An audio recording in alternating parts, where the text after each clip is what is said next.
지금 미국 펜타곤 전체가 충격에 빠졌습니다.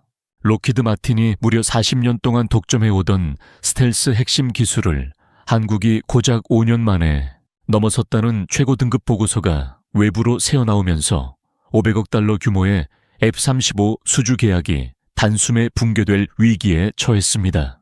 하지만 진정한 충격은 그 다음이었습니다. 나사와 보잉 레이시온의 최상위 기술 책임자들이 앞다투어 한국 방문 일정을 잡으며 이제는 우리가 배워야 할 차례라고 공개적으로 인정하기 시작한 것입니다. 세계 최강이라 불리던 미국 방산 산업을 굴복시킨 대한민국 K방산의 이면에 감춰진 비밀. 지난 15년 동안 한국을 비웃어왔던 록히드 마틴 부사장이 직접 털어놓은 믿기 힘든 진실을 지금 이 순간 공개합니다. 저는 마이클 앤더슨입니다. 올해 나이 58살이고 MIT에서 항공우주공학 박사 학위를 받은 뒤 곧장 록히드 마틴 스컹크웍스에 입사했습니다. 어느새 30년이라는 시간이 흘렀군요. 스컹크웍스를 아는 분들은 잘 아시겠지만 그곳은 미국 항공우주 기술의 심장과도 같은 장소입니다. U-2 정찰기와 SR-21 블랙버드, FY-87 나이트호크, 그리고 F-22 랩터와 F-35 라이트닝까지 이 전설적인 기체들이 모두 그곳에서 탄생했습니다. 그리고 저는 그 역사 속 한가운데에 있었습니다. 제 책상 뒤에는 제가 자랑스럽게 여기는 상패들이 줄지어 걸려 있습니다. 국방부 최고 기술상, 나사 기술 협력상, 그리고 스텔스 관련 특허만 12개. 동료들은 저를 스텔스의 마술사라고 불렀죠. 과장처럼 들릴지도 모르지만 F-35의 레이더 반사 면적을 골프공 수준까지 줄인 것이 바로 제 팀의 성과였습니다. 2010년 1월, 그날을 저는 평생 잊지 못합니다. 텍사스 포트워스 공군기지에서 F-35가 첫 비행을 성공적으로 마친 날이었죠. 활주로를 박차고 치솟던 은빛 전투기를 바라보며 저는 눈물을 흘렸습니다. 제 인생에서 가장 빛나던 순간이었습니다. 그때 옆에 있던 공군 대장이 제 어깨를 두드리며 말했습니다. 마이클, 당신은 미 공군 100년의 우위를 지켜냈소. 저는 그 말을 진심으로 믿었습니다.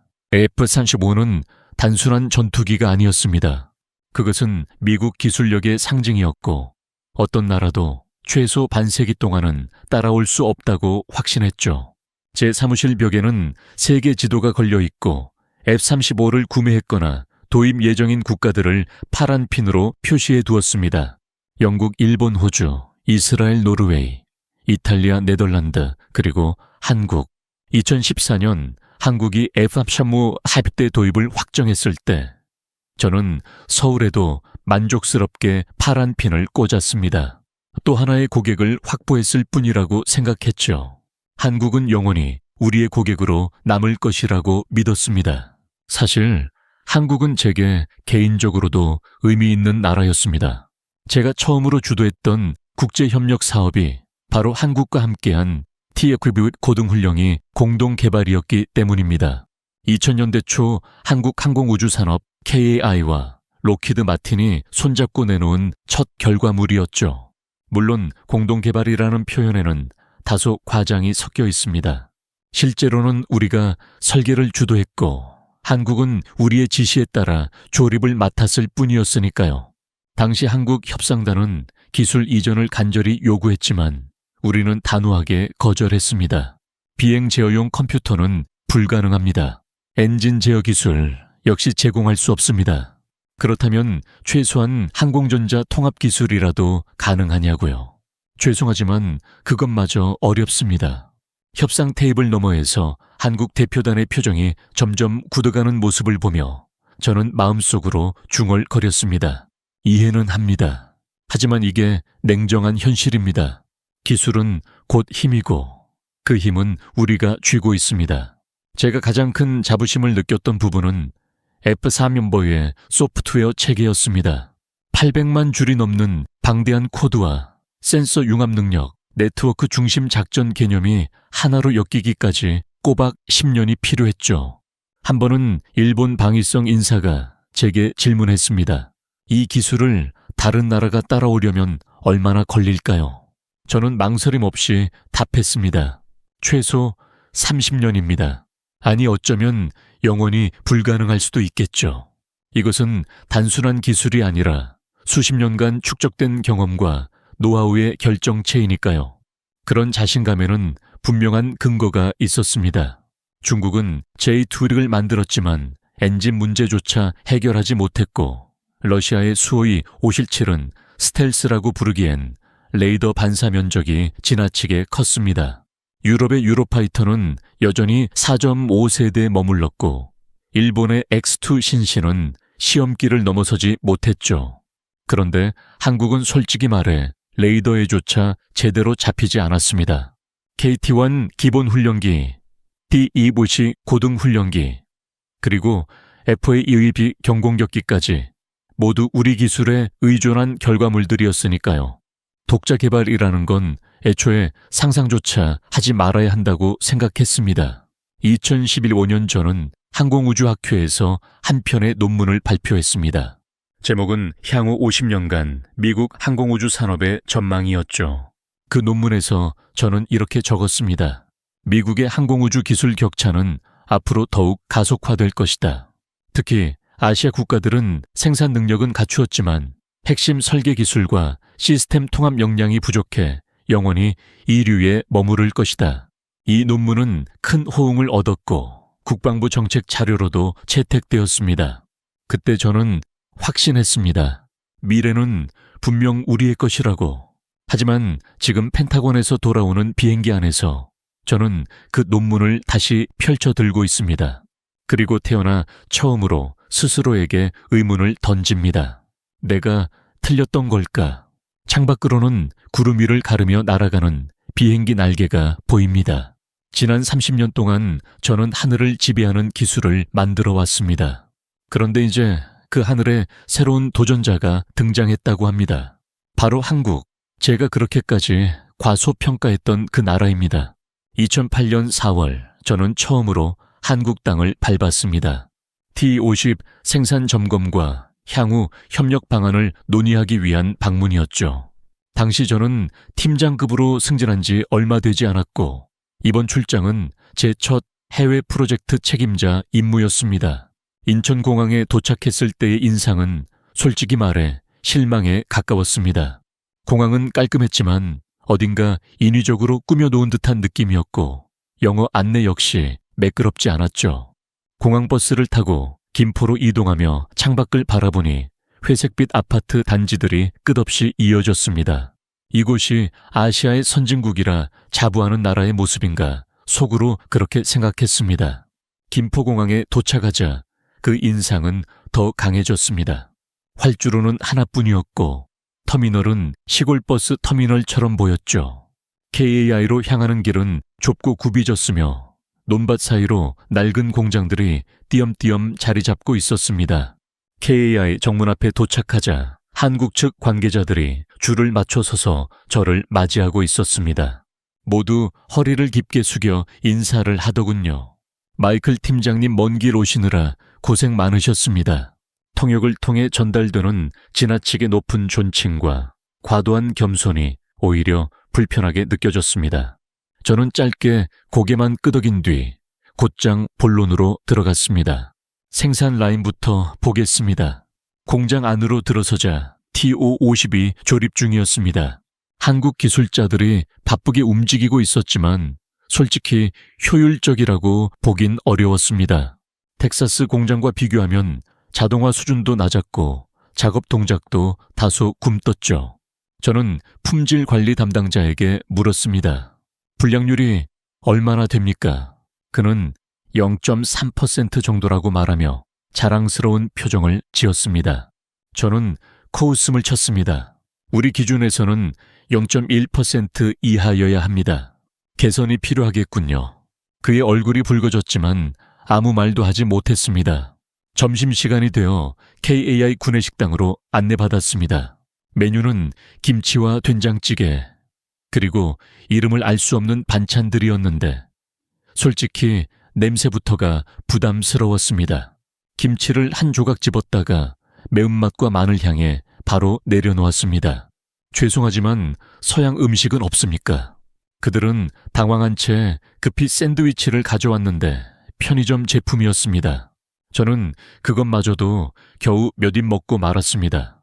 오후 회의에서 한국 측은 다시 기술 이전을 요청했습니다.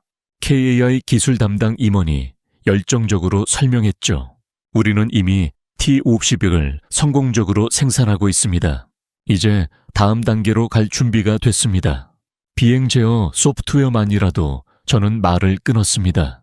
상무님 이해는 합니다. 하지만 기술 이전은 단계적으로 진행되는 겁니다. 아직 한국은 그 단계가 아닙니다. 그럼 언제쯤 가능합니까? 글쎄요, 저는 어깨를 으쓱했습니다. 10년일 수도 20년일 수도 있겠죠. 결국 여러분이 얼마나 노력하느냐에 달려 있습니다. 지금은 우선 조립부터 제대로 하는 게 맞지 않겠습니까? 회의실에 무거운 침묵이 흘렀습니다. 한국 측 참석자들의 표정이 굳어졌지만 아무도 반박하지 못했습니다. 그들 역시 알고 있었으니까요. 기술의 주도권이 누구에게 있는지. 저녁 만찬은 한 식당에서 진행됐는데 역시 제게는 고역에 가까웠습니다. 생선과 불고기 잡채가 나왔고 모두 맛있게 먹는다 했지만 제게는 낯설고 불편한 음식이었습니다. 한국 측 사장이 술잔을 내밀었습니다. 한국 전통 소주입니다. 한잔하시죠. 저는 정중히 거절했습니다. 죄송하지만 저는 와인만 마십니다. 그들은 급히 와인을 가져왔지만 라벨도 없는 저렴한 와인이었습니다. 저는 한 모금 마신 뒤 잔을 내려놓았습니다. 만찬 도중 한국 엔지니어 한 명이 다가와 영어로 말했습니다. 마이클 팀장님, 저는 KFX 개발팀에서 일하고 있습니다. KFX는 한국의 독자 전투기 개발 사업이었죠. 저는 속으로 웃음이 나왔습니다. 아, 그 프로젝트 아직도 진행 중입니까? 네, 2020년대 중반 실전 배치를 목표로 하고 있습니다. 저는 노골적으로 웃었습니다. 젊은 친구 현실을 봐야 합니다. 전투기는 훈련기와는 차원이 다릅니다. 한국이 독자 개발하는 건 솔직히 불가능하다고 봅니다.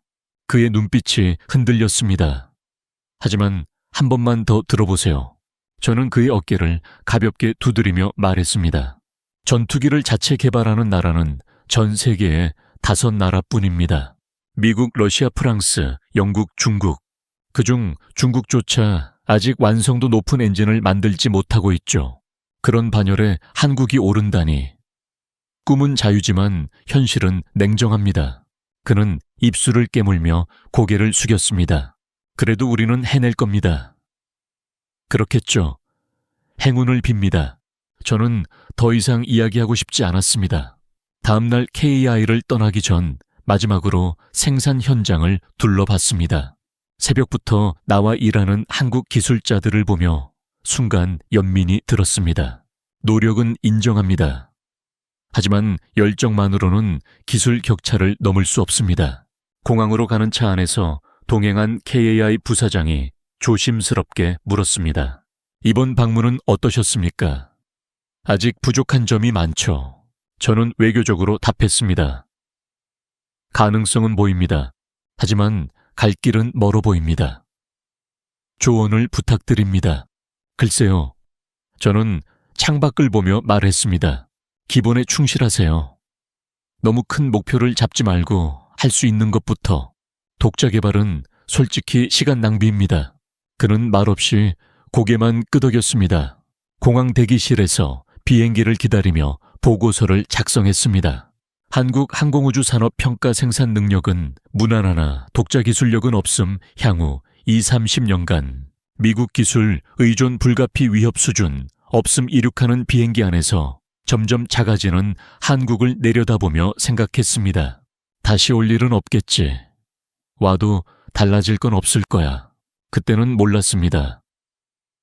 몇 년 뒤 내가 얼마나 틀렸는지 알게 될 줄은. 2010년 2월 싱가포르 창의 전시센터에서 아시아 최대 에어쇼가 열렸습니다. 전 세계 항공우주 업계의 핵심 인물들이 모인 자리였죠. 록히드 마틴은 대형 부스를 설치하고 F-35 실물 모형을 전시했습니다.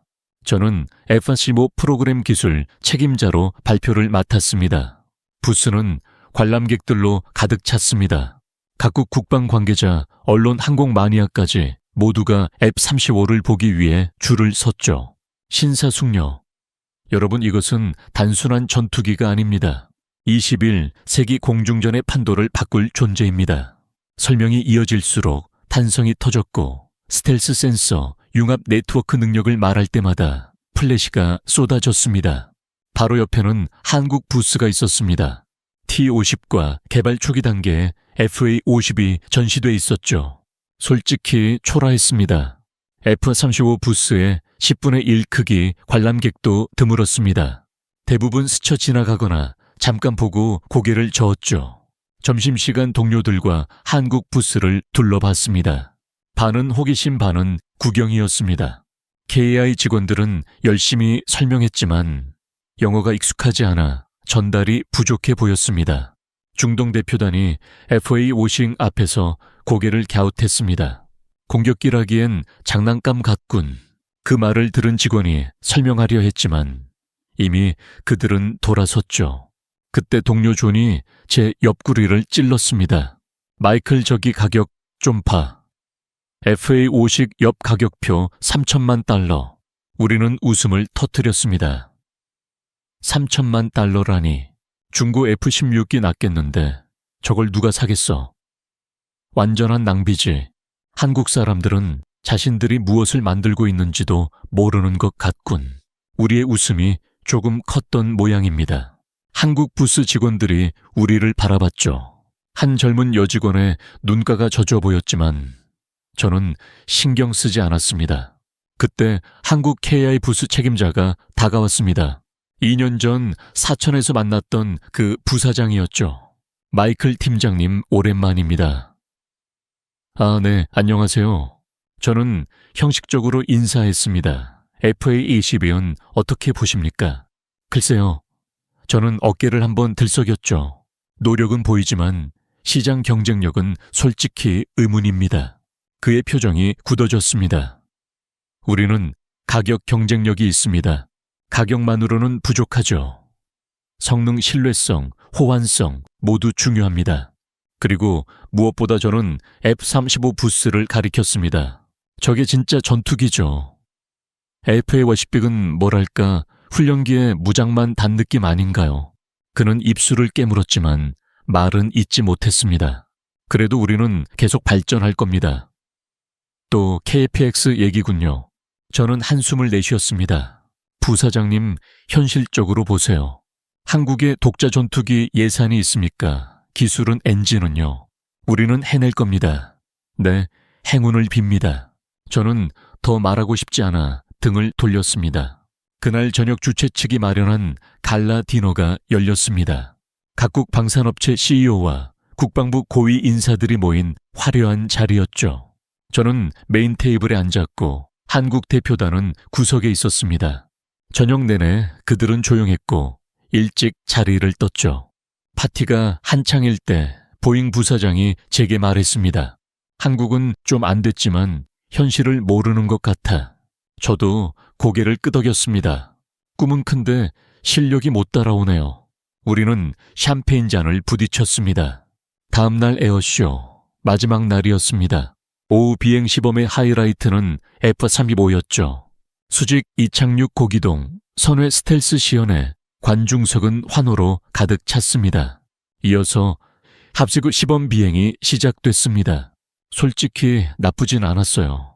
깔끔한 기동과 안정감은 있었습니다. 하지만 F-35 다음이라 그런지 임팩트는 약했죠. 관중 반응도 미적지근했습니다. 비행이 끝난 뒤 한국 조종사가 관중에게 인사했습니다. 하지만 박수는 거의 없었습니다. 어색한 침묵 속에서 조종사는 돌아섰죠. 옆에 있던 일본 방위성 인사가 말했습니다. 한국은 늘 일본과 미국을 따라만 하네요. 독창성이 없어요. 맞는 말입니다. 저는 동의했습니다. 모방은 가능해도 창조는 어려워 보입니다. 그때 갑자기 한국 부스에서 소란이 일어났습니다. 뭔가 문제가 생긴 듯 했죠. FA-50 모형의 랜딩 기어가 고장 난 것 같았습니다. 한국 직원들이 당황해 수리하는 모습이 보였습니다. 존이 비웃듯 말했습니다. 모형도 제대로 못 만들면서 실제 전투기를 만들겠다고 주변에서 웃음이 나왔습니다. 에어쇼가 끝나고 철수 준비 중 한국 팀을 다시 봤습니다. 그들은 밤늦도록 부스를 정리하고 있었습니다. 다른 나라 팀들은 이미 떠난 뒤였죠. 한 젊은 한국 엔지니어가 FA-20 모형을 닦으며 중얼거렸습니다. 언젠가는 우리도. 저는 고개를 저었습니다. 그 언젠가는 오지 않을 거라 생각했죠. 싱가포르를 떠나는 비행기 안에서 저는 보고서를 작성했습니다. 싱가포르 에어쇼 결과 F-35 압도적 우위 확인, 아시아 시장 독점 예상, 한국 FA-20 경쟁력 없음 검토 가치 없음. 그리고 덧붙였습니다. 한국 KFX 프로젝트는 비현실적 망상 투자 가치 없음. 창밖으로 멀어지는 싱가포르 불빛을 보며 저는 만족스럽게 미소 지었습니다. 세상은 언제나 우리 손안에 있었고 앞으로도 변함없을 거라 믿었죠. 그런데 지금 돌이켜보면 그날 밤 늦게까지 FA-50을 닦고 있던 그 한국 청년의 눈빛이 계속 떠오릅니다. 그 절실함과 간절함. 어쩌면 그 순간 제가 뭔가를 놓쳤던 건 아닐까요? 2015년은 제 인생에서 가장 화려한 해였습니다. F-35 프로그램은 마침내 초기 운용 능력 IOC를 달성했고 전 세계 주문수는 3,000대를 넘어섰죠. 펜타곤은 이를 역사상 가장 성공적인 전투기 사업이라 평가했고 저는 그 중심에 서 있었습니다. 그해 3월 다시 한국 방문 일정이 잡혔습니다. 이번에는 상황이 달랐습니다. 한국이 F-35의 40대 구매를 최종 확정하고 첫 인도 물량과 관련한 기술 협의를 위해서였죠. 그때의 저는 명백한 갑이었습니다. 서울 용산 국방부 청사에서 한국 공군 참모총장을 포함한 고위 장성들이 저를 맞이했습니다. 2008년과는 전혀 다른 대우였죠. 마이클 본부장님, 한국에 오신 것을 환영합니다. 맞습니다. 저는 이제 본부장이었습니다. F-35 국제협력 본부장이라는 자리에서 제 결정 하나로 수십억 달러가 움직였습니다. 협의 자리에서 한국 측은 몹시 간절했습니다. F-35 정비 기술 일부라도 이전해 달라거나 무장 통합 소프트웨어의 일부라도 혹은 최소한 한국 내 부품 생산이라도 허용해 달라는 요청이 이어졌지만 저는 모두 거절했습니다. 공손하지만 분명하게 말했습니다. 죄송합니다만 F-35는 블랙박스입니다. 기술 이전은 불가능하며 정비 역시 록히드 마틴이 직접 관리합니다. 이는 미국 정부의 방침입니다. 한국 공군의 한 소장이 조심스럽게 물었습니다. 그럼 우리는 그냥 사용만 하라는 겁니까? 우리 조종사들이 타고 싸울 전투기인데요. 저는 담담히 답했습니다. 그것이 F-35의 운영 방식입니다. 전 세계 모든 구매국이 같은 조건입니다. 사실은 완전한 진실은 아니었습니다. 영국과 이스라엘은 특별 대우를 받고 있었으니까요. 다만 한국은 그 대상이 아니라고 판단했을 뿐입니다. 그날 오후 저는 KFX 사업단을 방문했습니다. 한국이 야심차게 추진 중인 독자 전투기 개발 사업이었죠.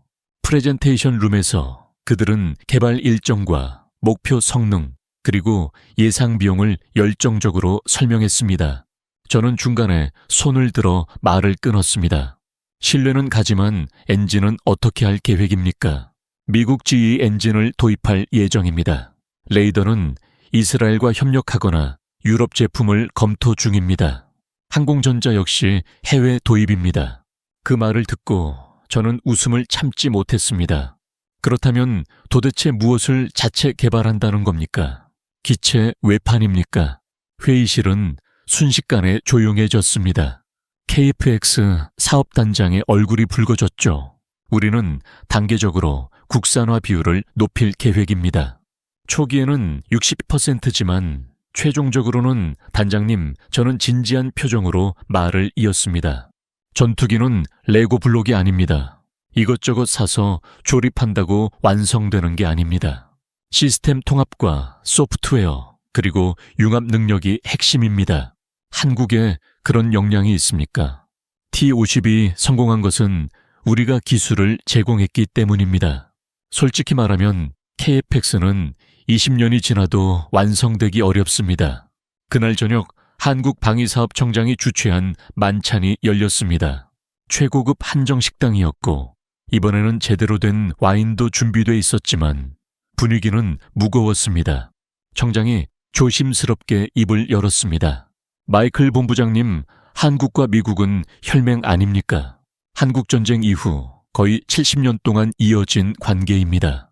물론입니다. 우리는 한국을 중요한 동맹으로 생각합니다. 그런데 왜 기술 이전에는 그렇게 인색하신 겁니까? 저는 와인잔을 내려놓았습니다. 청장님 동맹과 비즈니스는 별개입니다. 그리고 솔직히 말씀드리자면 저는 테이블을 가볍게 두드리며 말했죠. 기술을 이전해도 한국이 제대로 활용할 수 있을지 의문입니다. 역량이 부족한데 기술만 준다고 해결되나요? 청장의 표정이 굳어졌습니다. 우리를 너무 과소평가하시는 것 아닙니까? 아닙니다. 현실적인 판단입니다. 저는 단호하게 말했습니다. 한국은 반도체와 조선에서는 세계 최고입니다. 각자 잘하는 분야가 있는 법입니다. 항공우주는 미국이 최고이며 앞으로도 그럴 것입니다. 만찬은 비교적 이르게 끝났습니다. 다음날 귀국을 앞둔 마지막 일정으로 삼성전자 서초 사옥을 방문했죠. 방산전자장비 협력 가능성을 논의하기 위한 자리였습니다. 삼성의 기술력은 충분히 인정할 만했습니다. 반도체와 디스플레이 통신 장비까지 모두 뛰어났으니까요. 다만 항공우주 분야에서는 아직 경험이 많지 않아 보였습니다. 한 삼성 임원이 자부심 가득한 표정으로 말했습니다.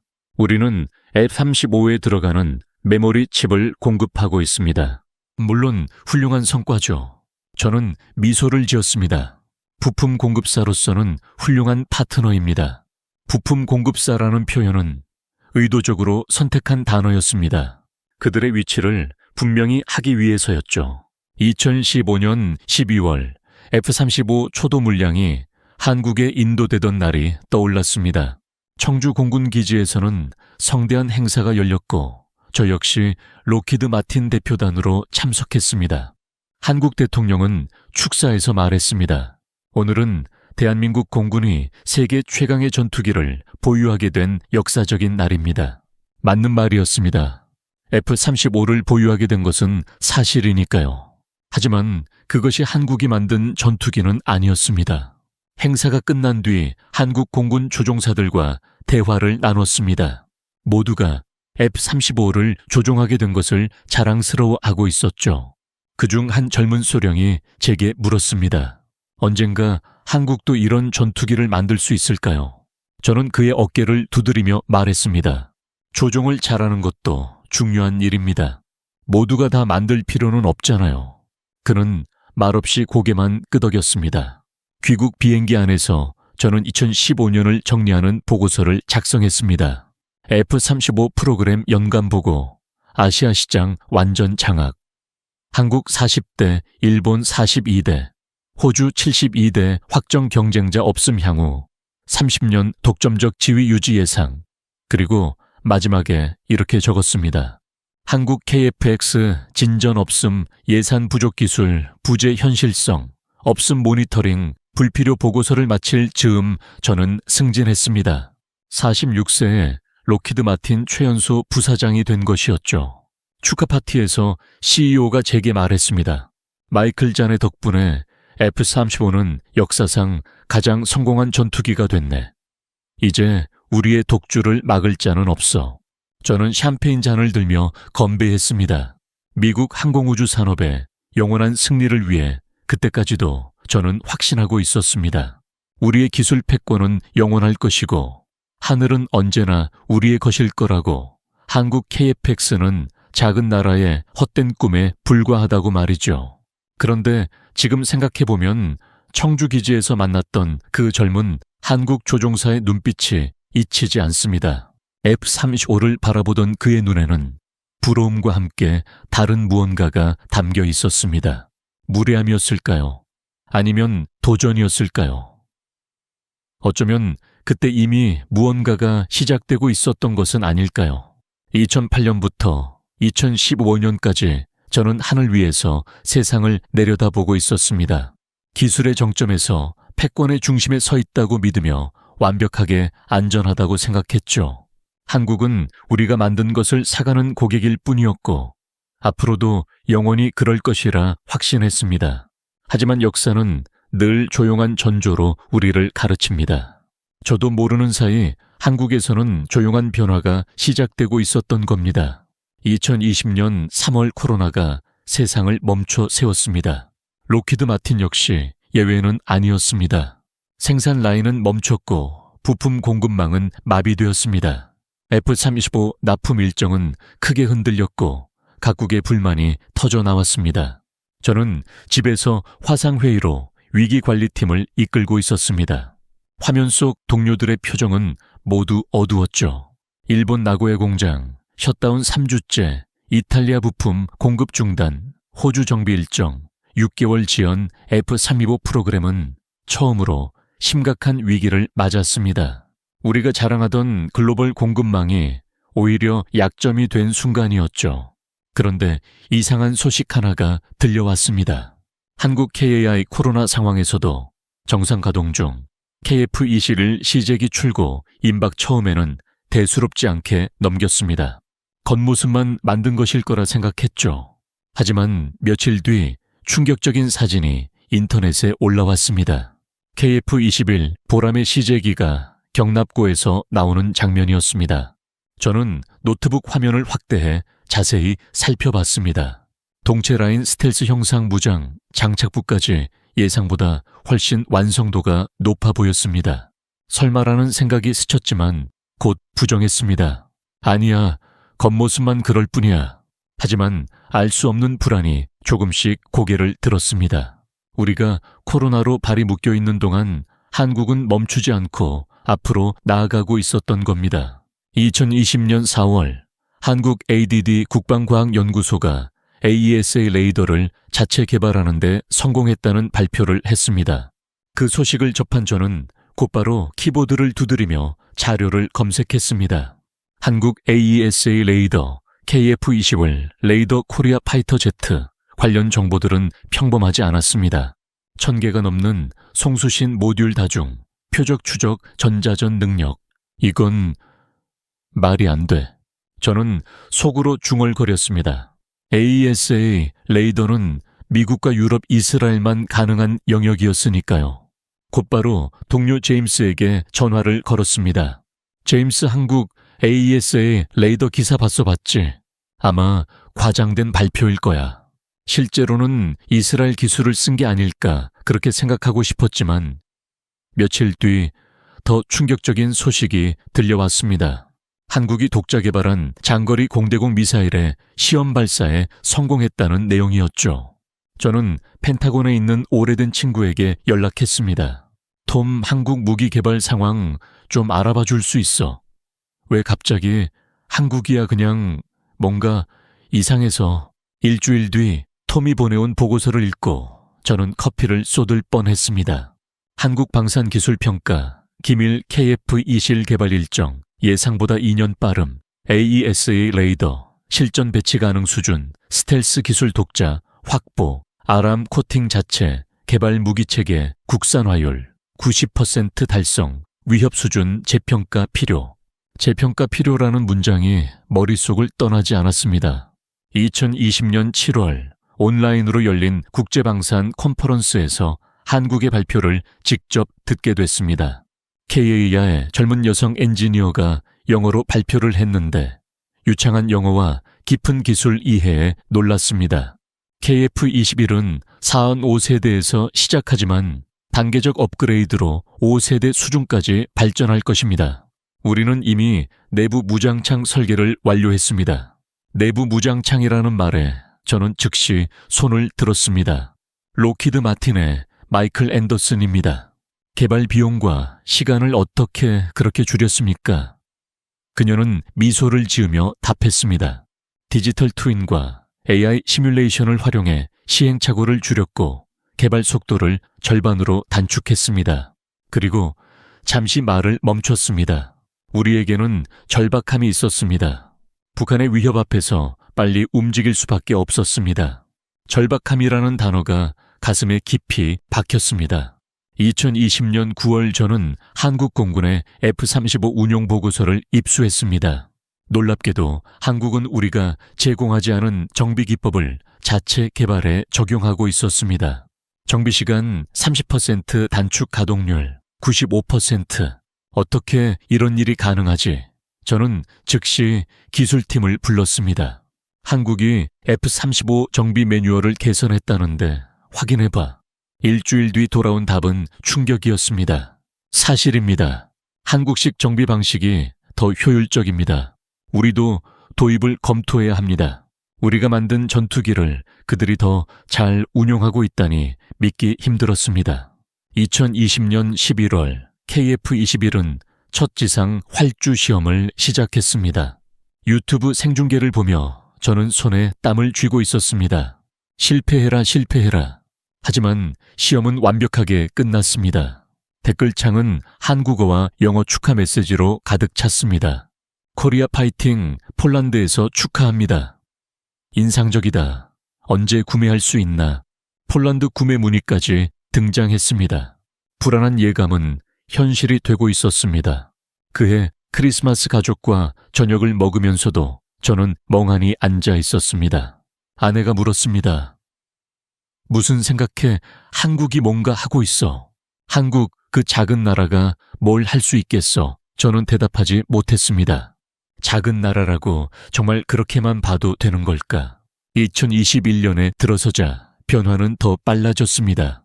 1월 한국 해군은 KDX-3 이지스함의 요격 시험에 성공했고 3월에는 한국산 중거리 지대공 미사일 수출 협상이 시작됐습니다. 5월에는 KF-21C 2호기와 3호기가 연속으로 출고됐습니다. 저는 어느 순간부터 매일 아침 한국 방산 뉴스부터 확인하는 사람이 되어 있었습니다. 동료들은 그 모습을 의아하게 바라봤습니다. 마이클 왜 그렇게 한국에 집착하느냐고들 했습니다. 하지만 나는 우리가 뭔가 중요한 걸 놓치고 있다는 느낌을 지울 수 없었습니다. 7월 19일 역사적인 날이 다가왔습니다. KF-21 첫 비행. 나는 새벽 3시에 일어나 생중계를 지켜봤습니다. 대전 상공을 가르던 회색 전투기, 완벽한 이륙과 안정적인 비행, 그리고 깔끔한 착륙까지 결과는 성공이었습니다. 노트북을 덮으며 나는 길게 숨을 내쉬었습니다. 이제 더는 부정할 수 없었습니다. 한국은 결국 해냈습니다. 독자 전투기 개발에 성공한 것입니다. 그날 오후 CEO가 나를 불렀습니다. 마이클 한국 KF-21 반납왔습니다. 어떻게 생각해? 나는 잠시 망설이다 답했습니다. 우리가 그들을 너무 과소평가한 것 같습니다. CEO의 표정이 굳어졌습니다. F-35에 위협이 될까? 아직은 아닙니다. 하지만 계속 지켜봐야 할 것 같습니다. 발전 속도가 예상보다 빠릅니다. 그날 밤 나는 2008년 한국에서 찍은 사진을 꺼내봤습니다. 한국 엔지니어들과 함께 찍은 단체 사진이었죠. 모두 웃고 있었지만 그 웃음 뒤에 숨은 결의를 나는 왜 보지 못했을까요? 사진 속 한 젊은 엔지니어가 눈에 들어왔습니다. 이름표에는 박진우라고 적혀 있었습니다. 혹시 지금 KF-21 개발팀에 있는 건 아닐까 하는 생각이 들었습니다. 2021년이 저물 무렵 나는 한 가지를 확신하게 됐습니다. 한국은 더 이상 우리가 알던 그 한국이 아니라는 사실을. 2022년 7월 27일 나는 그날을 블랙 웬즈데이라 부릅니다. 아침 6시 긴급 속보 알림이 휴대폰을 울렸습니다. 속보 폴란드 한국과 사상 최대 규모 무기 구매 계약 체결, K 전차 1000대, K9 자주포, 6개월 72문, FA20, 18대 총액 150억 달러. 나는 침대에서 벌떡 일어났습니다. 150억 달러라니 폴란드 국방 예산의 대부분이 아닌가. 즉시 노트북을 켜고 세부 내용을 확인했습니다. 믿기 힘든 정보들이 이어졌습니다. K전차 현지 생산 포함 자주포는 나토 기준을 뛰어넘는 성능 FA50은 F1 수축 대체 기종 선정 기술 이전과 공동 개발까지 포함. 말도 안 돼 나는 중얼거렸습니다. 폴란드는 나토의 핵심 국가입니다. 당연히 미국이나 독일 무기를 선택할 거라 생각했죠. 에이브럼스 전차, 팔라딘 자주포, F1 수축 전투기, 우리가 지배해 온 시장이었습니다. 나는 곧바로 폴란드 주재 로키드 마틴 지사장에게 전화했습니다. 존, 대체 무슨 일이야? 왜 폴란드가 한국 무기를 선택한 거지? 마이클, 나도 충격이야. F-16 도입이 확실했는데 말이야. 이유가 뭐야? 존은 한숨을 쉬며 말했습니다. 첫째는 납기야. 한국은 2년 안에 납품을 시작한대. 우리는 5년이 걸리잖아. 둘째는 가격이야. 우리보다 70% 수준이래. 그게 전부야. 싸고 빠르기 때문이라고 아니야. 존이 말을 이었습니다. 폴란드 국방장관이 직접 한국에 가서 K2 전차를 시승했대. 그리고 이렇게 말했다더군. 이게 진짜 21세기 전차라고. 전화를 끊고 나는 한동안 멍하니 앉아 있었습니다. 오후에는 긴급 경영회의가 열렸습니다. CEO부터 각 사업부 책임자까지 모두 당황한 표정이었습니다. 어떻게 한국이 폴란드를 가져간 거지? 우리 로비팀은 뭘 한 거야? 독일도 졌다던데.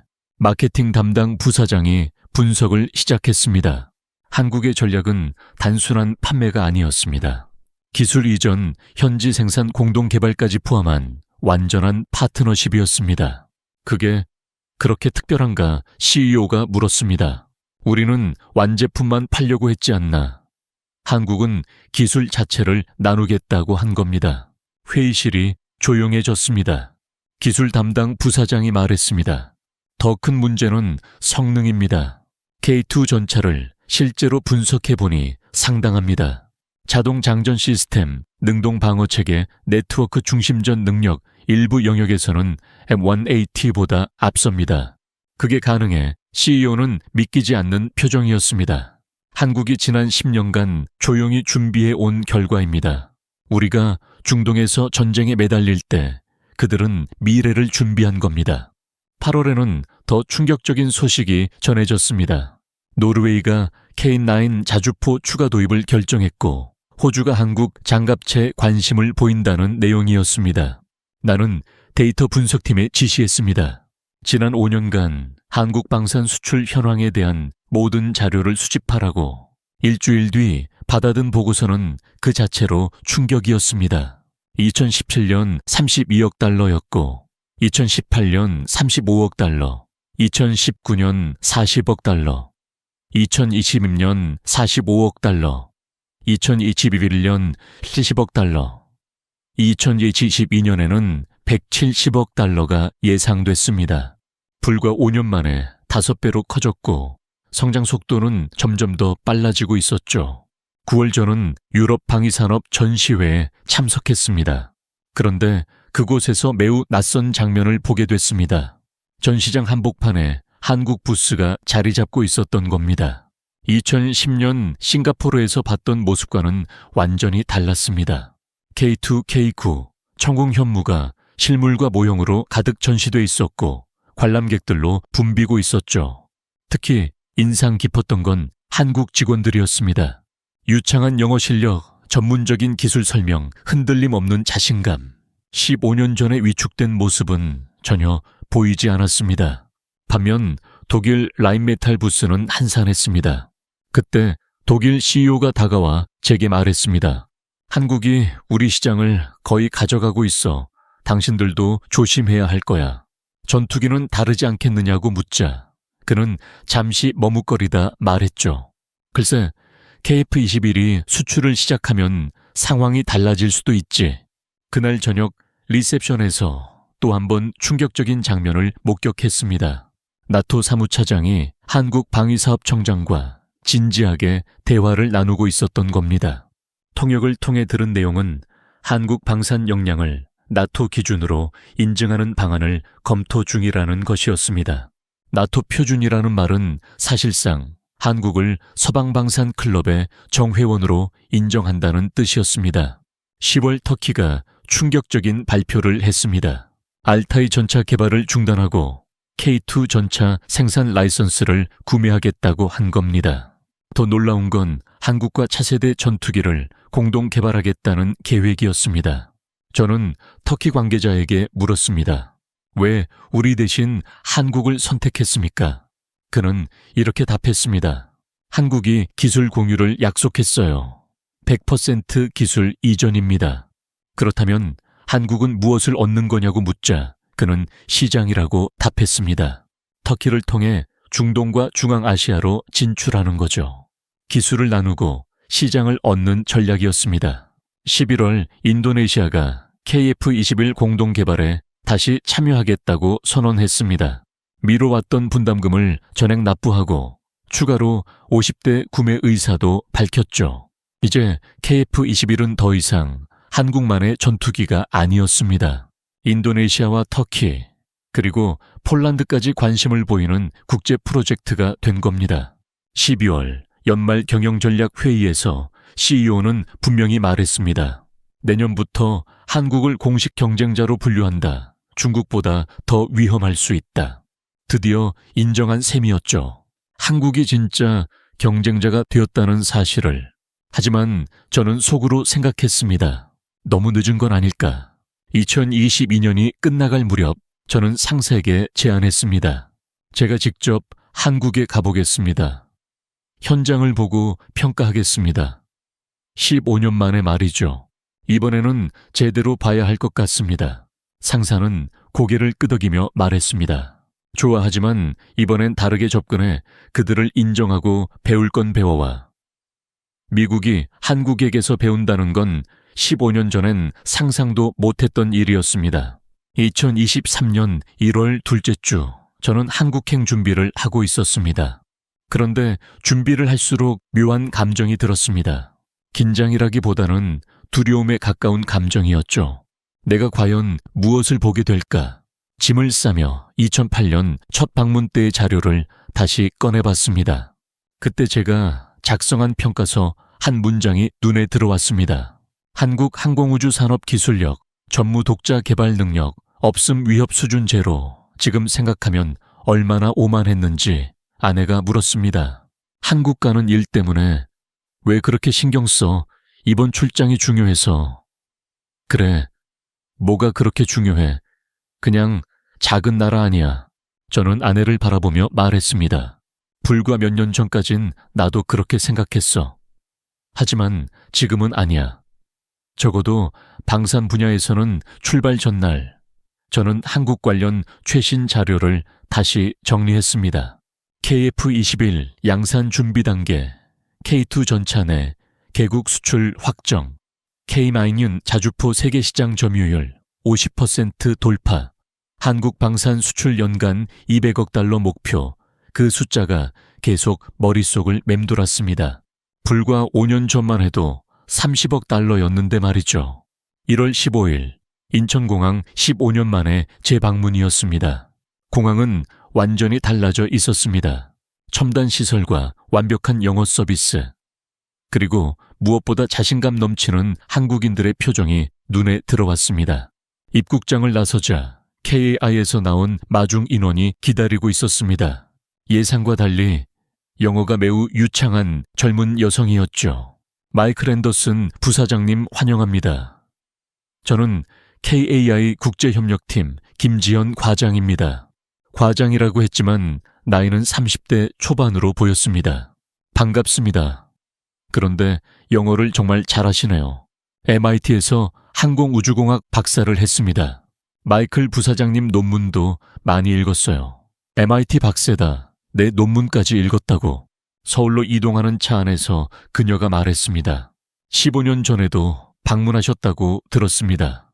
네, 그때와는 상황이 많이 달랐죠.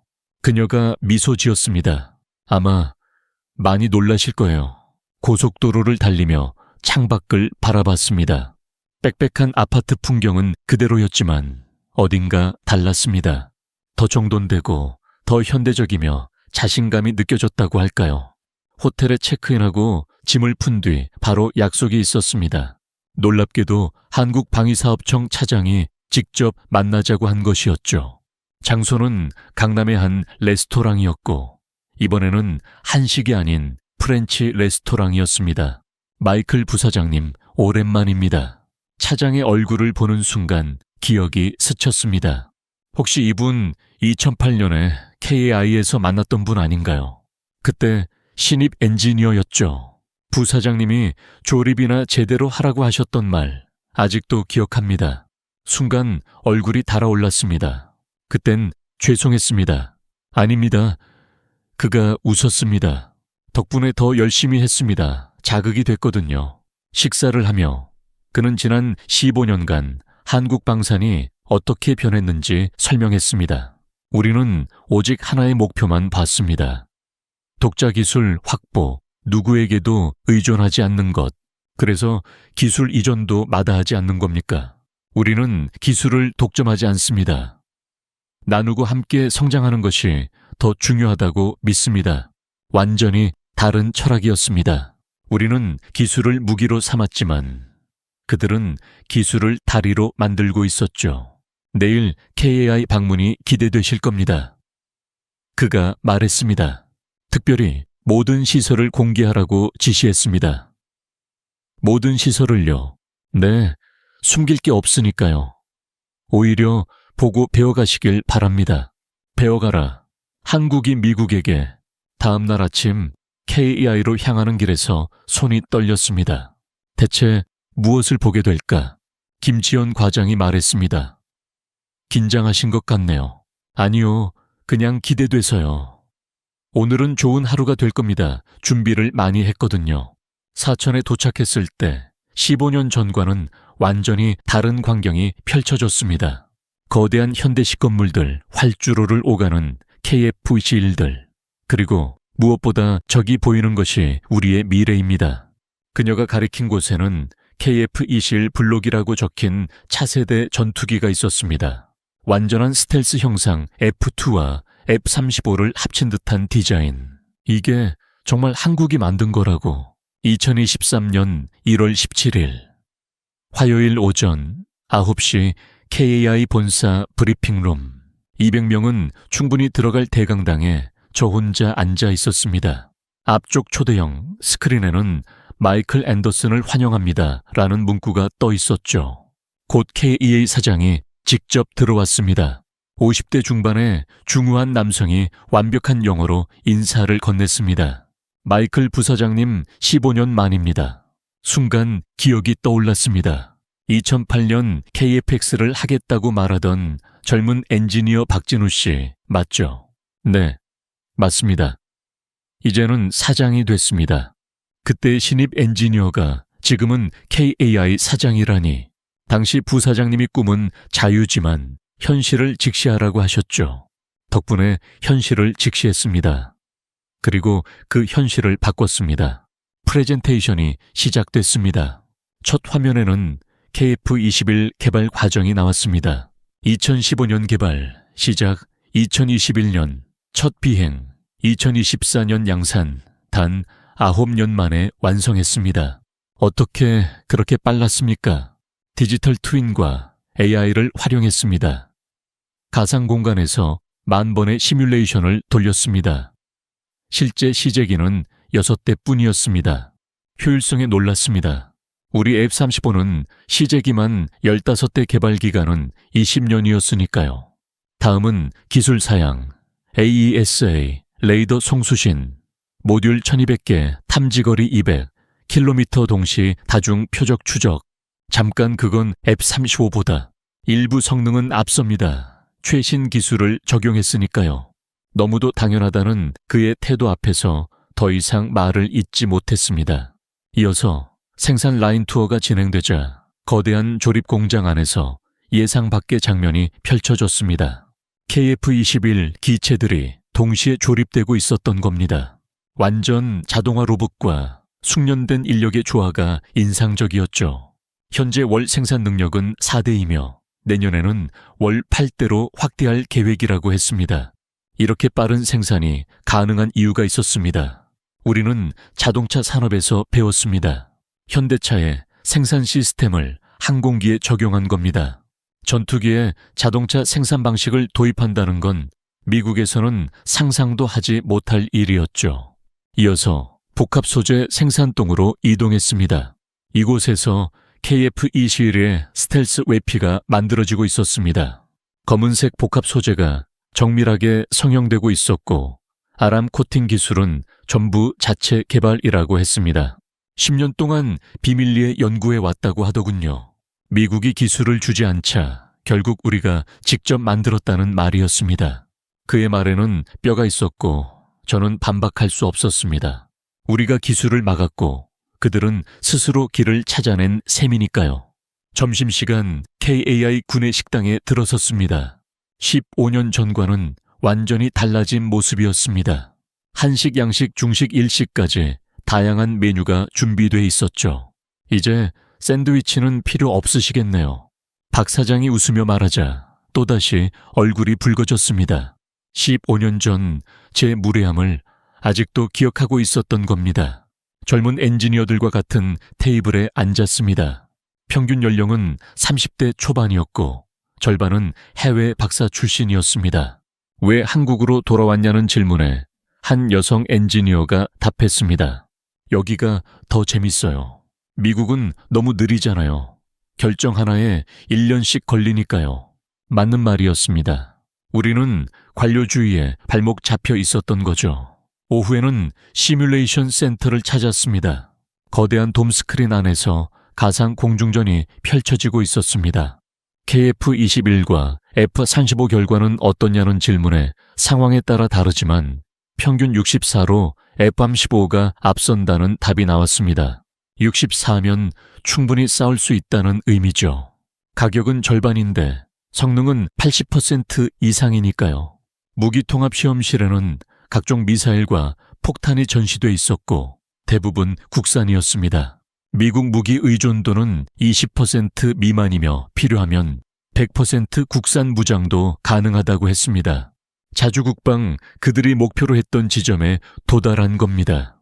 저녁 6시 첫날 일정이 끝났습니다. 호텔로 돌아가는 차 안에서 김 과장이 물었습니다. 어떠셨어요? 솔직히 충격이었습니다. 하지만 그는 말했죠. 아직 시작일 뿐이에요. 내일은 더 놀라실 겁니다. 그날 밤 호텔방에서 노트북에 메모를 남겼습니다. KAI 방문 1일 차 평가 기술력은 예상보다 훨씬 상회 생산 능력은 F-35와 유사 인적 자원은 세계 최고 수준 위협 수준 매우 높음.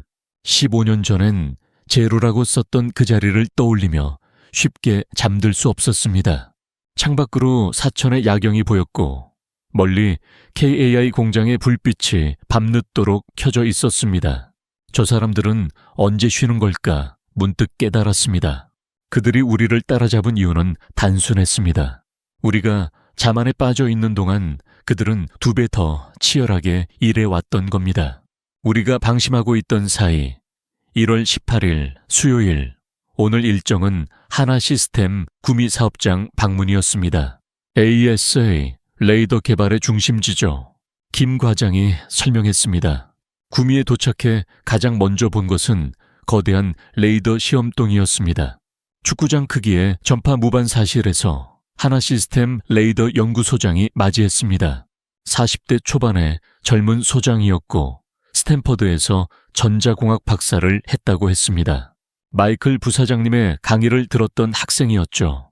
제 강의를 들었던 또 다른 학생이 이제 한국 레이더 개발을 이끌고 있다는 사실이 인상적이었습니다.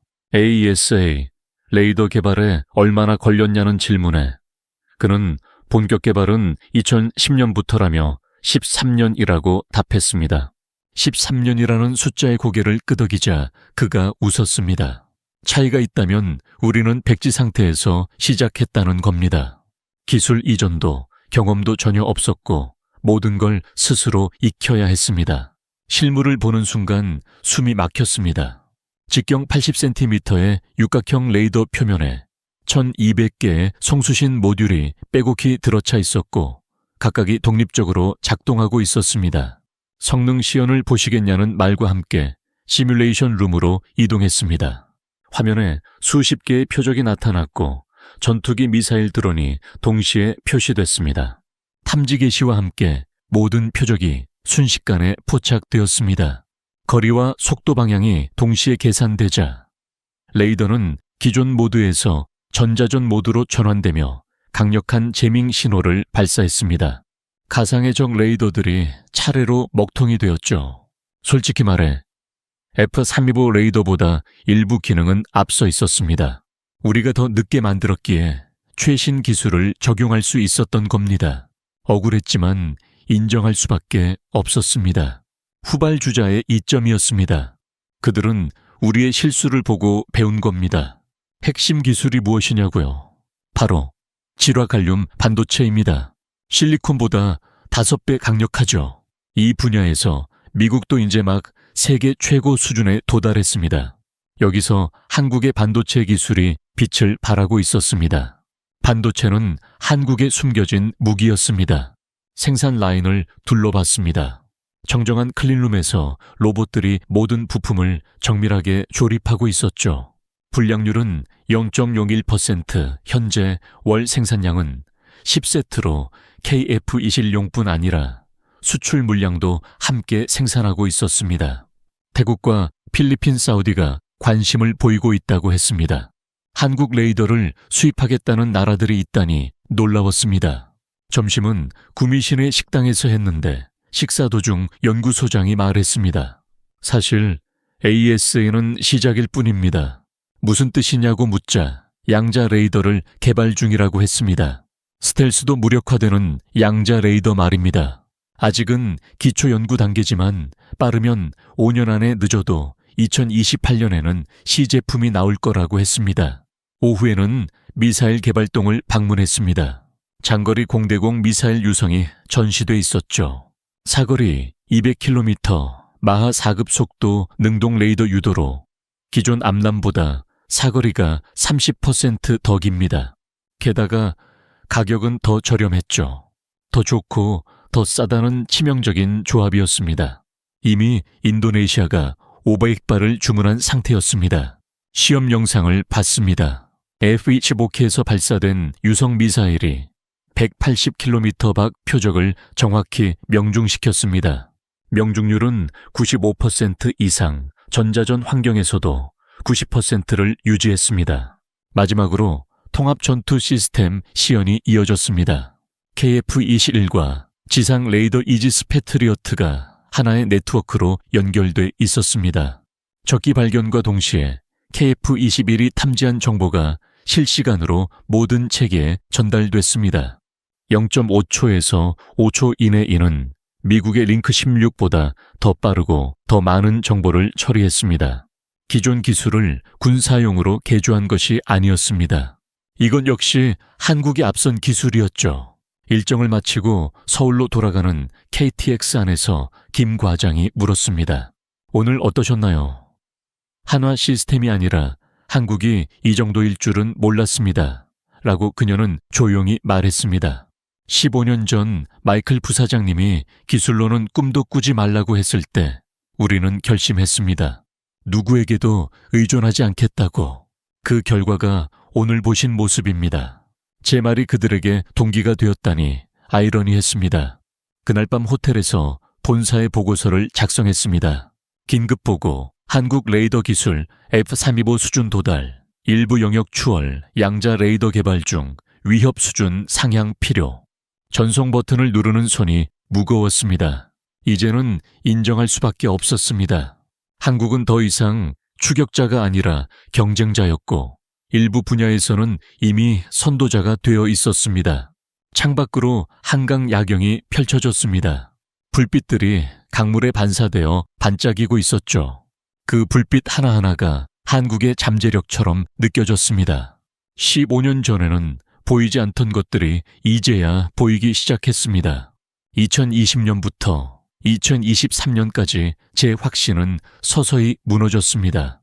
한국이 조용하지만 분명히 성장하고 있다는 신호들, 폴란드 쇼크와 나토의 인정, 그리고 직접 목격한 기술력까지 더 이상 부정할 수 없었습니다. 한국은 해냈고 우리를 따라잡았으며 일부는 넘어섰습니다. 단순히 따라온 것이 아니라 완전히 다른 길을 개척하고 있다는 걸 깨달았기 때문입니다. 1월 19일 목요일, 오늘은 예정에 없던 일정이었습니다. 삼성전자 방산팀에서 갑작스럽게 초청장이 도착했습니다. 특별히 마이클 부사장님께 보여드리고 싶은 것이 있다는 내용이었죠. 수원 삼성 디지털시티였습니다. 반도체와 스마트폰으로 유명한 곳이지만 지혜는 극비방산연구소가 있다고 들었습니다. 엄격한 보안 검색을 거쳐 지하 3층으로 내려가자 삼성 디펜스 AI 랩이라는 표지판이 보였고 연구소장이 우리를 맞이했습니다. 젊은 여성이었고 구글 출신이라고 했습니다. 나는 과거 구글 X에서 군사 프로젝트를 담당했죠. 프로젝트마 구글이 펜타곤과 진행하다 중단한 AI 군사 프로젝트 말입니다. 그런데 왜 한국이냐고 묻자 그녀는 이곳이 더 자유롭다고 했습니다. 미국은 규제가 너무 많다고요. 그녀가 처음 보여준 곳은 AI 전투 시뮬레이션 센터였습니다. 거대한 홀로그램 테이블 위에 한반도 지형이 3D로 떠 있었고 부대들이 실시간으로 움직이고 있었습니다. 이게 뭐냐고 하니 AI 통제 시스템이라고 했습니다. 전황을 스스로 판단하고 최적의 전술을 제시한다고 했죠. 스스로 판단한다는 말에 놀라자 딥러닝으로 수만 개의 전투 시나리오를 학습했다고 했습니다. 시연이 시작됐고 가상의 적군이 38선을 넘자 AI는 즉시 반응해 0. 3초에서 3초 만에 방어 계획과 예비군 배치 공중 지원 요청까지 끝냈습니다. 인간 지휘관보다 훨씬 빠른 속도였죠. 정확도도 55% 이상이라고 했습니다. 다음은 드론 군집 연구실이었습니다. 수백 대의 초소형 드론이 새떼처럼 날아다니고 있었습니다. 자율비행이냐고 묻자 중앙 통제 없이 서로 통신하며 임무를 수행한다고 했습니다. 한 대를 잡자 나머지가 즉시 재편성돼 임무를 계속했습니다. 미국보다 2년은 앞선 기술이며 삼성통신 기술 덕분이라고 했죠. 이어서 양자통신연구실로 이동했습니다. 해킹이 불가능한 군사통신망을 개발 중이라고 했습니다. 이론에 불과하다고 생각했던 양자암호통신이 언제 실용화되느냐고 묻자 2025년에 이미 시제품이 완성됐다고 했습니다. 시연에서 메시지는 가로채기가 불가능했고 도청을 시도하면 즉시 감지됐습니다. 점심자리에서 삼성 반도체 임원이 말했습니다. F-35에 들어가는 칩의 30%가 삼성 제품이라고요. 메모리뿐 아니라 일부 프로세서도 한국산이라고 했습니다. 나는 전혀 몰랐습니다. 차세대 뉴로모픽 칩도 개발 중이며 자율무기체계의 핵심이 될 거라고 했죠. 오후에는 KSAT 군사위성관제센터를 방문했습니다. 대형 스크린에 한반도 실시간 영상이 떴고 해상도는 30cm급이었습니다. 미국 군사위성과 같은 수준이었죠. 이제 한국도 스스로의 눈을 가진 겁니다. 마지막으로 본 것은 출력 35의 레이저 무기였습니다. 드론이 3초 만에 격추됐고 전력 문제는 삼성 SDI 배터리 기술로 해결했다고 했습니다. 견학을 마치며 연구소장은 말했습니다. 한국은 무기를 만드는 나라가 아니라 미래 전장을 설계하고 있다고요. 그날 밤 혼자 위스키를 마시며 생각했습니다. 우리가 하드웨어에 집중할 때 한국은 소프트웨어와 AI를 준비해 왔다는 걸. 한국은 우리와 다른 길을 선택했습니다. 1월 19일 저녁 김지연 과장이 방산 핵심 인물들을 모았다고 했습니다. 강남 한옥식당에서 15년 전 신입들이 이제는 각 기업의 핵심 인물이 되어 있었습니다. 박 사장이 웃으며 말했습니다. 그때 우리를 무시했던 거 기억하냐고요. 소주잔이 돌았고 이번엔 거절하지 않았습니다. 분위기가 풀리자 현대로템 부장이 입을 열었습니다. 2008년 마이클 부사장님이 기술은 결국 미국이 최고라고 말했을 때 저는 화장실에서 울었습니다. 슬퍼서가 아니라 분해서였습니다. 언젠가는 우리도 할 수 있다는 사실을 꼭 보여주고 싶었죠. 그 마음은 한화연구소장에게로 이어졌습니다. 우리 세대는 특별합니다. IMF를 겪었고 부모님들이 금을 모으던 모습을 직접 봤습니다. 나라를 지켜야 한다는 감각이 몸에 배어 있습니다. 그래서 우리는 그렇게 일했습니다. 단순히 열심히 한 게 아니라 절박했습니다. 북한은 늘 바로 앞에 있었으니까요. KI 박사장이 조용히 말을 꺼냈습니다. 천안함 폭침을 기억하십니까? 그때 46명이 목숨을 잃었습니다. 우리는 제대로 대응하지도 못했죠. 그날 이후 결심했습니다. 다시는 당하지 않겠다고. 기술로 무기로 우리 힘으로 지키겠다고. 분위기가 무거워지자 팀장이 말을 돌렸습니다. 그래도 마이클 부사장님 F-35는 정말 대단하죠.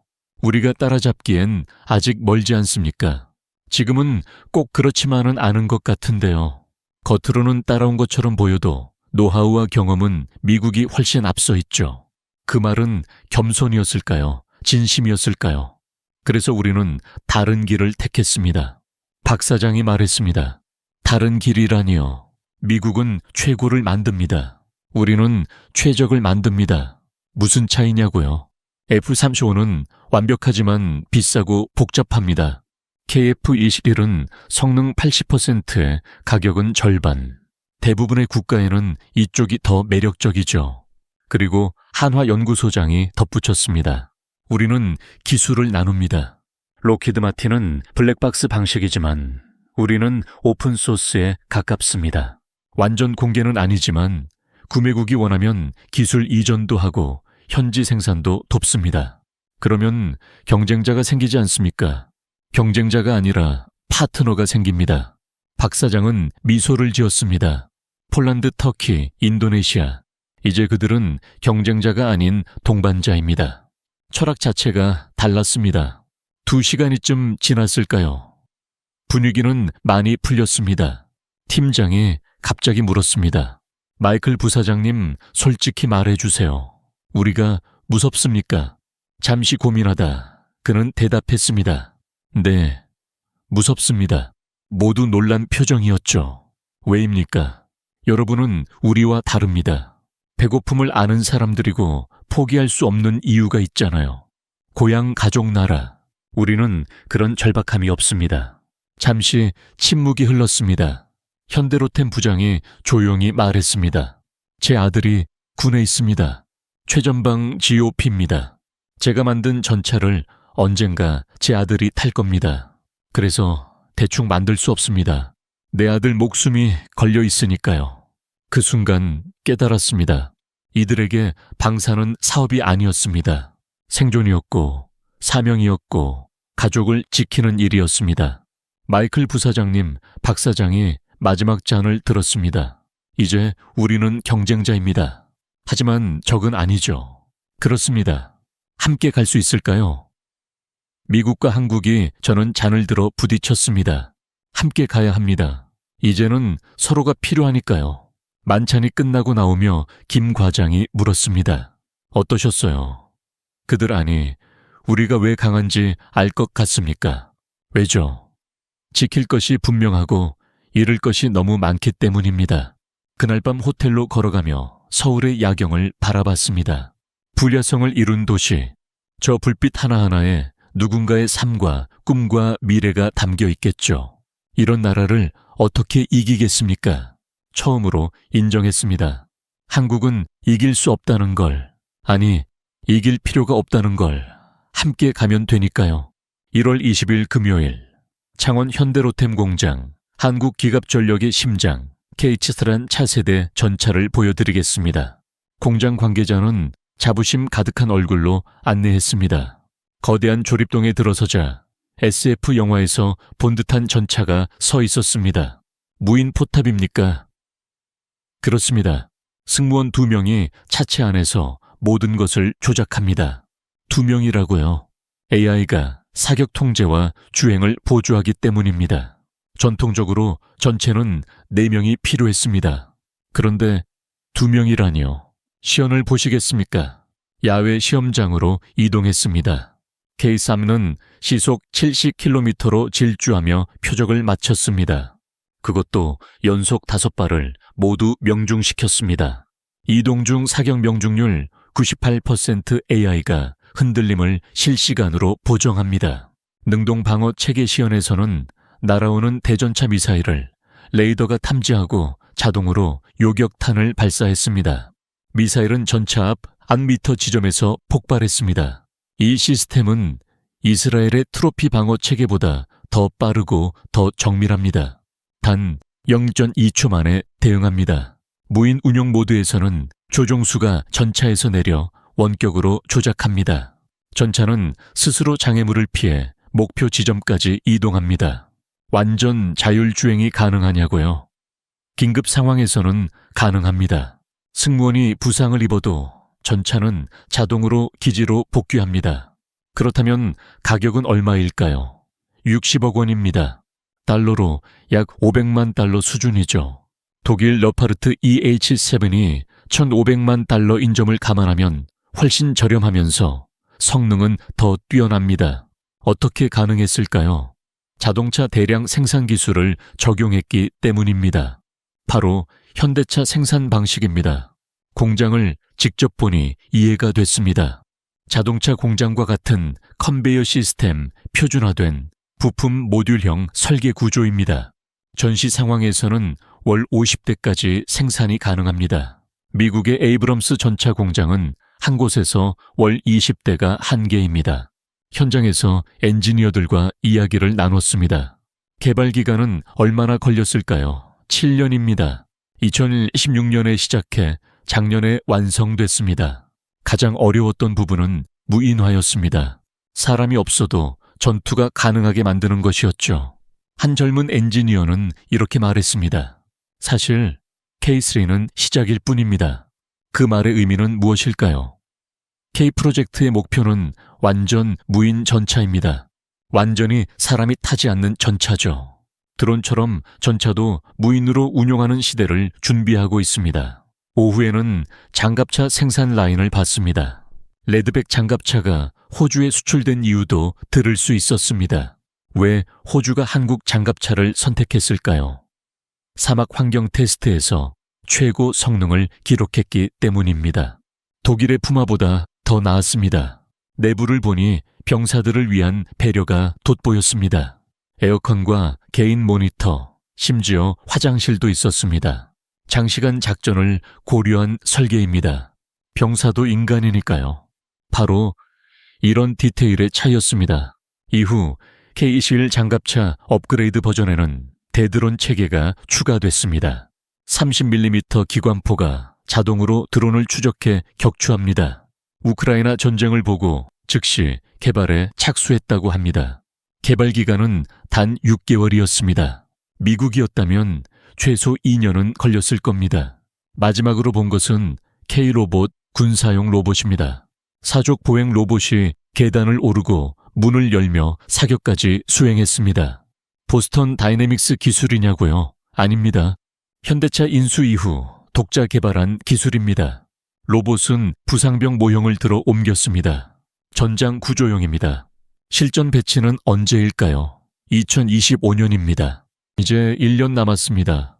창원을 떠나며 이런 말을 들었습니다. 마이클 부사장님, K2가 폴란드에서 에이브럼스를 이긴 진짜 이유를 아십니까? 가격과 성능도 있지만 핵심은 따로 있습니다. 우리는 실전을 압니다. 휴전선에서 70년간 대치해온 나라니까요. 그 경험이 기술에 녹아 있습니다. 정말 맞는 말이었습니다.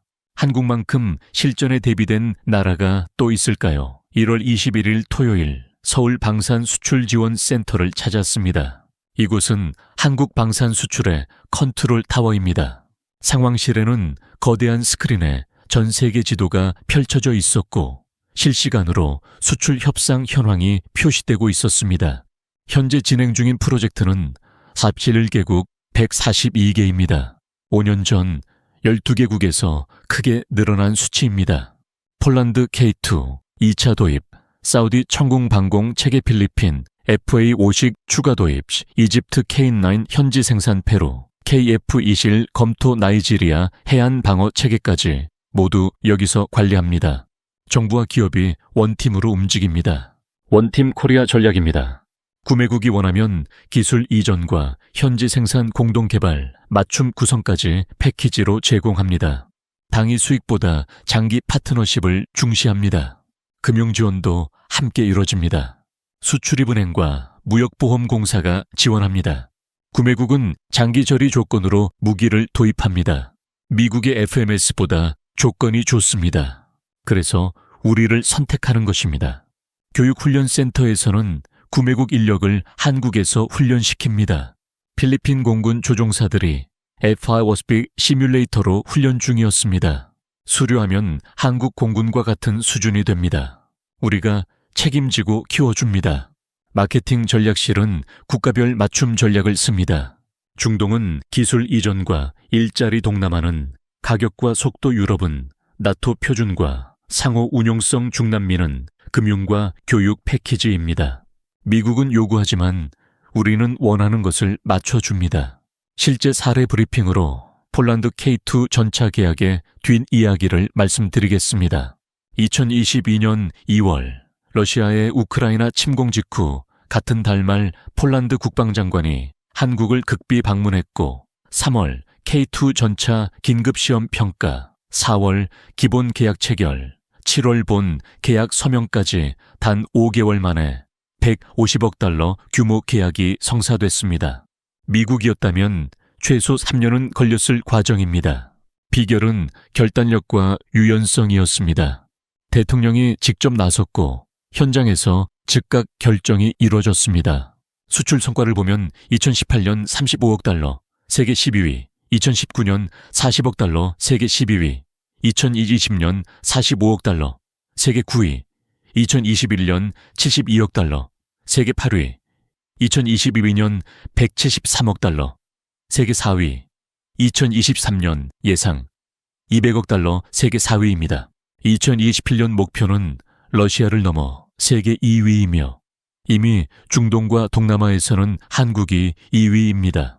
오후 VIP 마케팅룸에서는 각국 국방장관과 참모총장을 대상으로 브리핑이 진행되고 실제 무기를 축소한 정밀 모형과 홀로그램 시연이 이뤄집니다. 지난해에만 샵 2개국 국방장관이 방문해 이제 한국은 방산 쇼핑의 필수 코스가 됐습니다. 수출 전략 회의 중 이집트 K9 자주포 협상에서는 현지 부품 조달 40% 요구에 즉시 수용했고 한국 중소기업의 현지 공장 설립으로 직접 고용 3,000명, 간접 1만 명 창출을 제안했습니다. 신속한 의사결정과 관료주의 없는 구조가 강점입니다.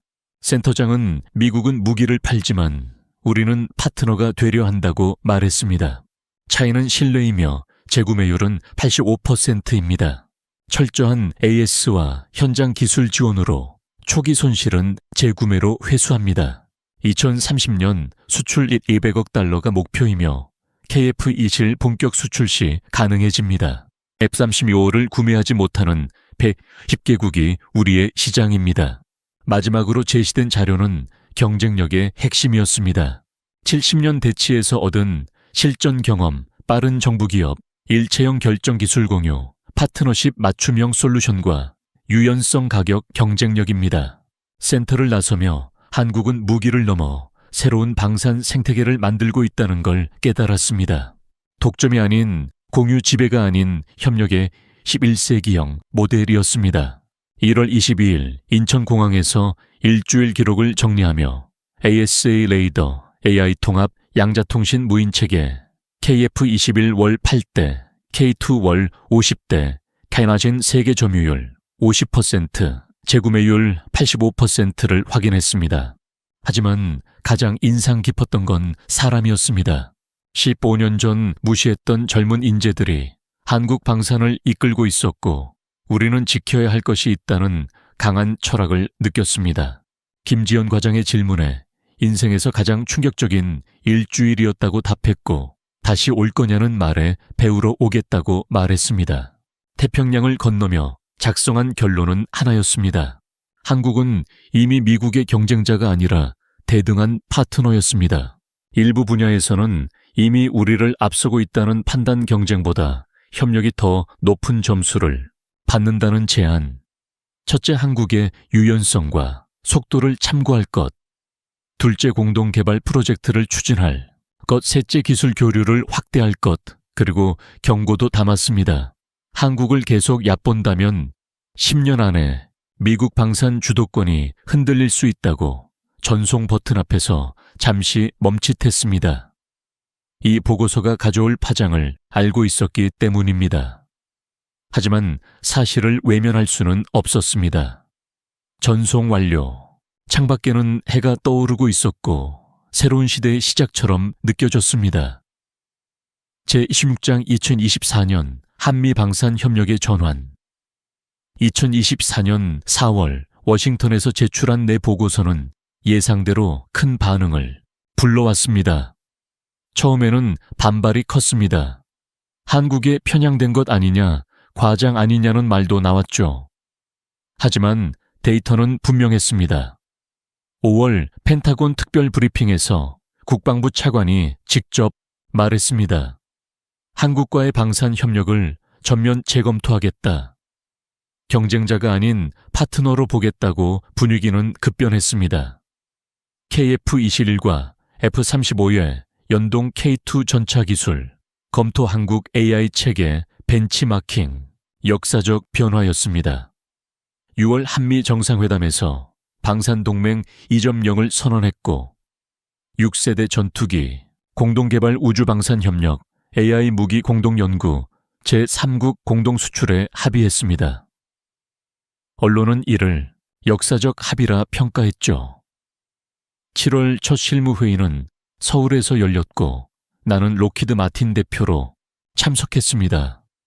KA에서 박진우 사장이 맞이하며 이제 진짜 파트너가 됐다고 말했습니다. 늦었지만 시작하자는 말과 함께 회의가 열렸습니다. KF-21 플랫폼 활용, 미국 엔진, AI 공동, 개발 제3국 공동 마케팅. 미국 측은 기술 유출과 주도권 수익 문제를 제기했고 3시간 토론 끝에 기술 수익 책임을 절반씩 나누는 합의에 도달했습니다. 악수를 나누는 순간 시대가 바뀌는 걸 느꼈습니다. 8월 공동개발 프로젝트 프리덤이 시작됐고 한미 엔지니어 200명이 한 팀이 됐습니다. 문화 차이도 있었지만 미국의 기초기술과 한국의 빠른 실행력이 결합되며 성과가 나왔습니다. 9월 AI 조종 보조 시스템이 조기 완성됐고 한국 팀의 역할이 결정적이었습니다. 삼성 AI 칩이 핵심이었죠. 10월 폴란드가 참여 의사를 밝혔고 이어 사우디까지 합류하며 글로벌 프로젝트로 커졌습니다. 12월에는 설계가 마무리됐고 예상보다 빠른 속도였습니다. 목표 성능은 스텔스 F-22급 전자전은 F-35 이상, 속도 마하 2.9 가격은 70%, 2024년 10월 15일 사천 비행장에서 KF-21 완전 스텔스형 초도 비행이 진행됐고 초청 외국인은 나 혼자였습니다. 박 사장은 15년 전 불가능하다고 했던 답을 보여주겠다고 했죠. 오전 10시 KF-21이 활주로에 등장했고 매끈한 형상과 내부 무장창이 인상적이었습니다.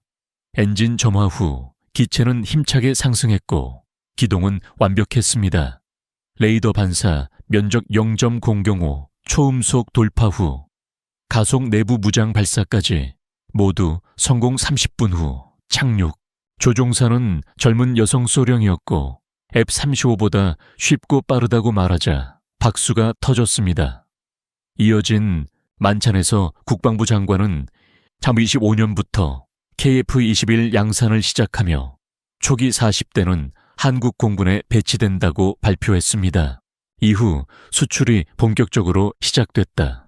예상 수출 수량은 인도네시아 50대 필리핀, 24대 태국, 12대가 이미 확정됐고 폴란드와 사우디와의 협상도 진행 중으로 100대 이상을 목표로 한 출발이었다.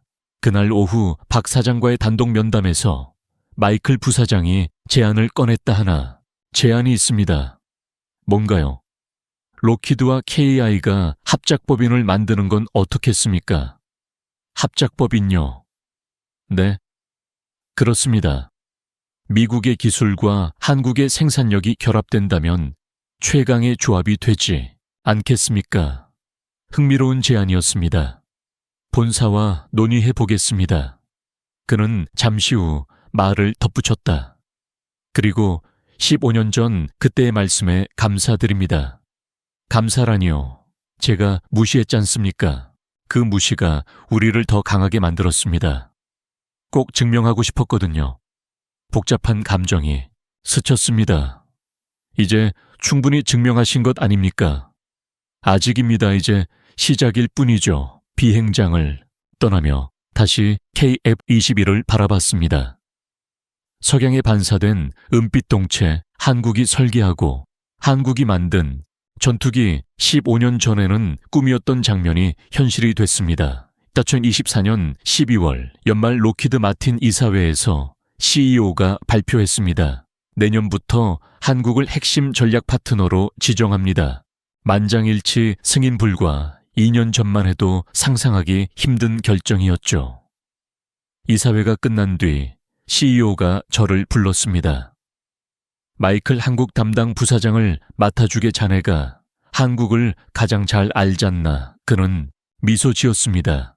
자네가 가장 먼저 깨달았지. 2025년 1월 서울 사무소 개설 준비로 다시 한국을 찾았습니다. 이번엔 장기 체류였습니다. 서울에 집을 구했죠. 강남 아파트 창밖으로 남산타워가 보였습니다. 이사 첫날 김지연 과장이 찾아왔습니다. 환영합니다. 이웃 주민님, 저도 이 단지에 살아요. 벌써 2년이 지났을까요? 한국에서 배울 게 많을 겁니다. 이미 많이 배웠습니다. 무엇을요? 잠시 생각했습니다. 겸손자만은 몰락으로 간다. 절박함은 혁신을 낳는다. 유연성은 생존 조건이다.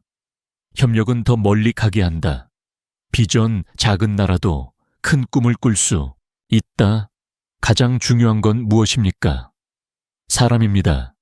기술보다 사람이 먼저라는 것. 그녀가 고개를 끄덕였습니다. 이제 아셨네요.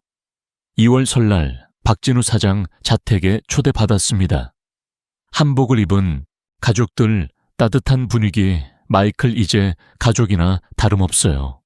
세배를 하며 말했습니다. 새해 복 많이 받으세요. 어색했지만 진심이었습니다. 그의 아들이 물었습니다.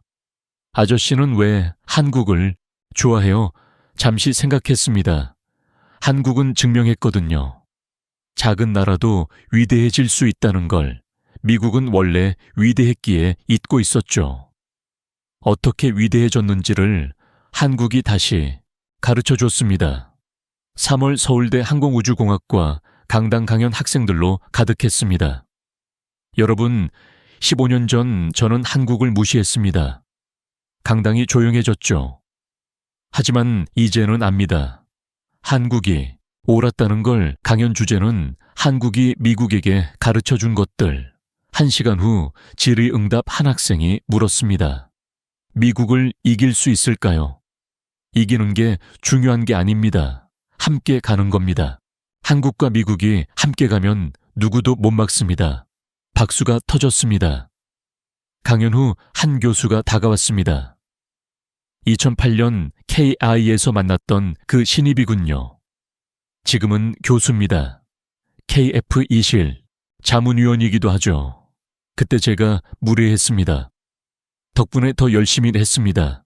모두가 제 오만을 동력으로 삼았다는 사실. 죄송합니다. 아닙니다. 이제 우리는 파트너니까요.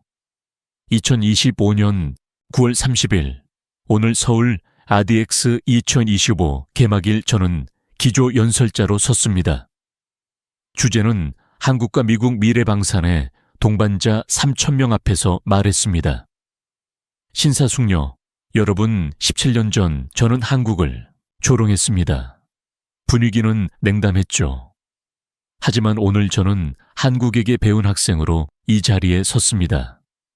첫 슬라이드 2008년과 2025년 한국 방산 비교 수출 30억에서 250억 달러 순위, 10위에서 3위 독자 무기, 5종에서 50종 수출국, 12개국에서 수십 개국, 이것은 기적이 아닙니다. 노력의 결과입니다. 다음 슬라이드에는 한미 협력 프로젝트들이 소개됐습니다. 프리덤, 이 6세대 전투기, 케이스 기반, 군사위성 공동개발, AI 커맨드, 인공지능 지휘, 체계 권참 양자통신, 방어망까지 따로 가면 경쟁자지만 함께 가면 최강자라는 메시지였습니다. 마지막 슬라이드는 한국 엔지니어들과 함께 찍은 사진이었죠. 15년 전과 지금 이들이 제게 가르쳐준 것은 기술이 아니라 정신이었습니다. 포기하지 않는 정신 함께, 성장하는 정신 불가능에 도전하는 정신, 그리고 가장 중요한 것 그 순간, 청중은 집중하고 있었습니다. 겸손이었습니다. 우리 모두는 서로에게서 배울 점이 있습니다. 큰 박수가 터져 나왔습니다. 연설 뒤 전시장 투어가 이어졌습니다. KF-21 블록3 안전 스텔스를 기반으로 한 무인 모드 케이트스리미 전차 수출형 다수 국가 구매 확정, 천궁 스리미의 탄도미사일 요격 능력, 그리고 프리덤 모형은 2027년 첫 비행을 목표로 하고 있었습니다. 박진우 사장이 말했죠. 마이클 덕분입니다. 저는 답했습니다. 아닙니다. 한국 덕분입니다.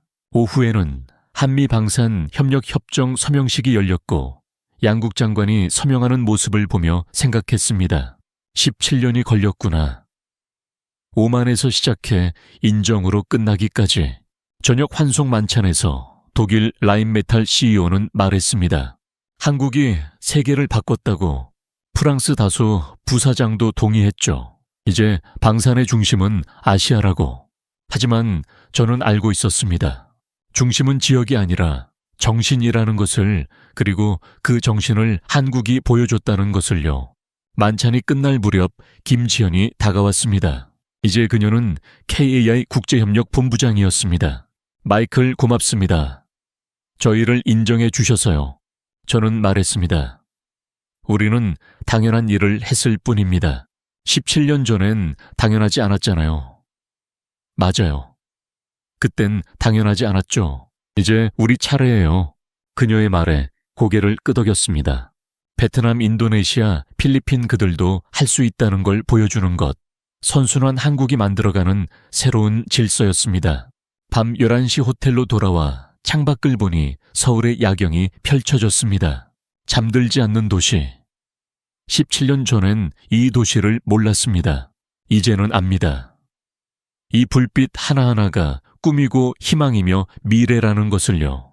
노트북을 열어 마지막 보고서를 썼습니다. 한국에서 배운 17년의 교훈.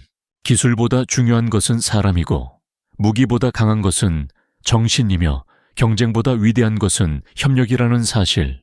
작은 나라가 큰 꿈을 꾸면 불가능도 가능해진다는 것.